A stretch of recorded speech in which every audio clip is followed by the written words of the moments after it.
Welcome to Backstage with Geoffrey Morrissey. I'm your host, Geoffrey Morrissey. We are backstage here at Boston Calling. More importantly, I got Brian from Guster with me. Brian, how are you today? Hi, Geoffrey. It's good to be here. That's what we like to hear. So, obviously, Boston Calling, who are you looking forward to seeing today? I'm only here for the Sunday, so I get to see Rainbow Kitten Surprise right after our set, which is a real treat for me. I've been listening to them for a while, and I heard that the live show's great, so that's what I'm mostly looking forward to. Nice. And then, present company excluded, I've been asking all acts this. What is your favorite Boston-based band? Favorite Boston-based band? Well, that's a good question. Let me think of some Boston-based bands.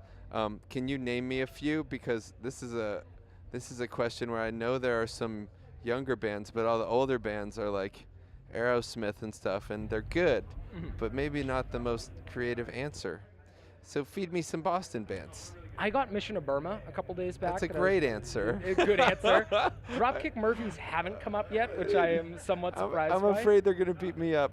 That's all. I'm afraid they're going to beat me up. Sydney Gish is a new one. Oh, yeah, I heard about her, and I'm psyched to check that out. Yeah. She had a great set yesterday. And then, obviously, Guster, another great Boston band. Well, yeah, we're a Boston band. But I will say as my answer, Papas Fritas, who in the 90s went to Tufts with us and then had a really successful indie career and made a few amazing albums. So check them out if you can. There we go. We got some new stuff to listen to. And now you guys have been sort of a staple in the Boston music scene for 25 plus years now. Boston Calling, obviously, this is their 10th edition. Haven't been doing this too long. Was a festival like this something that was even imaginable when you guys sort of started out? What has sort of been the evolution of music in Boston, for lack of better words? Yeah, it was a different era when we started out. And, we've played our share of festivals over the years. But it's exciting to get invited to the Boston one. We're probably the oldest band on the bill, but that doesn't mean we rock any less hard. But yeah, it's cool that Boston has its own thing, and to be at one of these where we feel like the fans are going to be there to support us, and saw some Guster t-shirts out there, feels really good. Nice. And then you guys are playing today around 4:25 at the Delta Blue stage. Approximately 4:25 p.m. Give or take a couple minutes. And then you being the drummer, you're sort of a little bit more towards the back of the stage. Your moment to shine is the encore when you do get to come out and sing a couple songs. But being in the back and sort of farther away from the front of the crowd, how do you go about sort of trying to engage with the audience from that vantage point?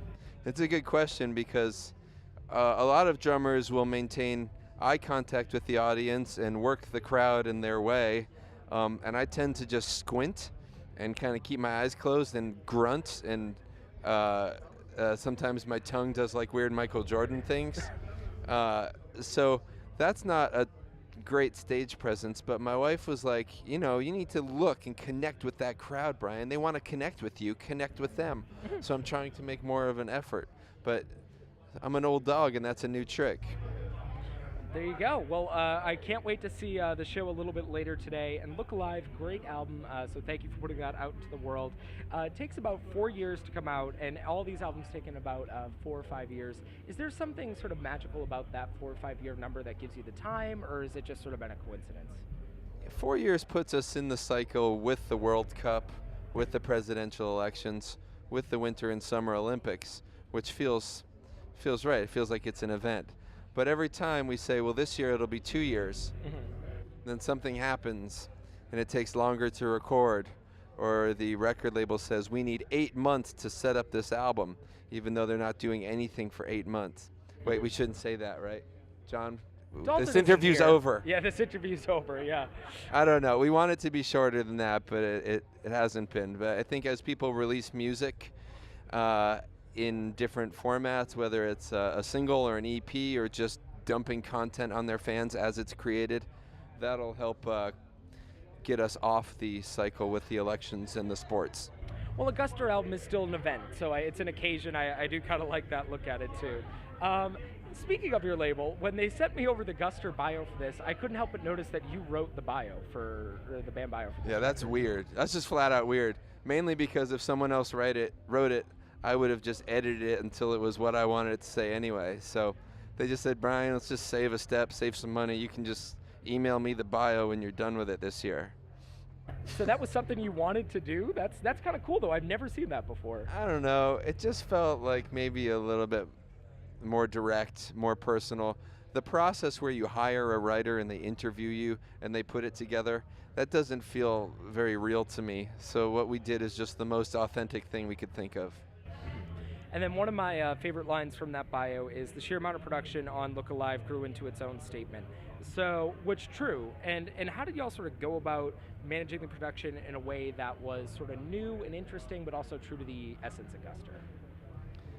I think the essence of Guster is just that we have good melodies and lyrics, and anything beyond that is up for discussion. So when we got in there and we just start painting this canvas, and sometimes art wants a ton of paint and sometimes it wants to be sparse. We made a sparse record with Richard Swift 4 or 5 years ago. And this time, like a song like Look Alive became its own weird collage of overproduction that just had a vibe. Yeah. You just have to leave your antenna open to those sorts of ideas, and that's what we did, and I think we're really proud of what we came up with from a production standpoint. One of the things I love about y'all as a band too is that you're very open about always wanting to get better and always wanting to be better than the last thing that you did. And so how do you guys sort of set those metrics for measuring your growth as a band, for lack of better words? Yeah, I mean, it's hard to say if Hard Times is as good a song as Do You Love Me. They're both so different and they're 8 years apart or whatever. It's more just a matter of whether the music is resonating with you personally in your current state. And as we grow as listeners, what we are willing to put out there changes. So every time it's a whole different bar. And then sort of on that note, what would you say that your musical Achilles heel is? Now, an Achilles heel is something that hurts you, or is it something that you just are a sucker for? Something that you could get better at. Oh, okay. Me, I could get better at the drums. I'm not a very good drummer. I don't practice. I picked up sticks and I was just got to where I was good enough, but I could definitely practice some. But Guster's Achilles heel, it would be nice if we wrote the lyrics before the day we sang them. That would give us some time to reflect on them. But in general, I feel like we're making some improvements in all facets. Well, I would agree with that statement. Brian, thank you so much for the time. I know you got a lot to do, so I'll make this my last question. Who are you listening to right now? Right now I'm listening to Rainbow Kitten Surprise. I know it's the second time I've met them. There we go. Thanks, Geoffrey Morrissey. Thanks, WATD in Marshfield. And thank you, Brian from Guster. Their new album, Look Alive, is out now. If you're not listening to it, stop what you're doing. Do it right now. Thank you for the time.